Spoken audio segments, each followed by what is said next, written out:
ഗാസയിലുടനീളം Israeli ആക്രമണങ്ങളിൽ നിരാലംബരും കുട്ടികളും ഉൾപ്പെടെ കുറഞ്ഞത് 72 പേർ കൊല്ലപ്പെട്ടു.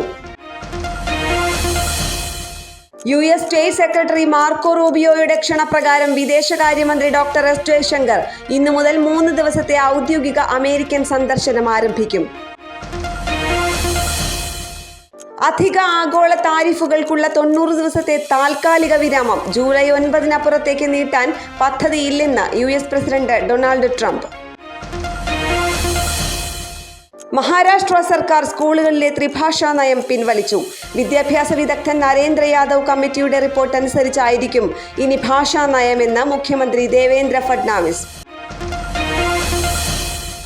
5 വർഷത്തെ ഇടവേളയ്ക്ക് ശേഷം ഇന്ന് കൈലാസ മാനസ സരോവർ യാത്ര ആരംഭിക്കുന്നു. COVID-19 മഹാമാരി കാരണം 2020-ൽ തീർത്ഥാടനം നിർത്തിവെച്ചിരുന്നു.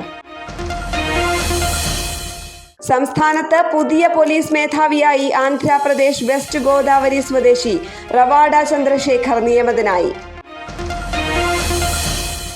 തിരുവനന്തപുരം മെഡിക്കൽ കോളേജിൽ ഉപകരണക്ഷാമം എന്ന ഡോക്ടർ ഹാരിസിന്റെ വെളിപ്പെടുത്തലിനെ തുടർന്ന് കോൺഗ്രസ് പ്രതിഷേധ മാർച്ച് നടത്തി.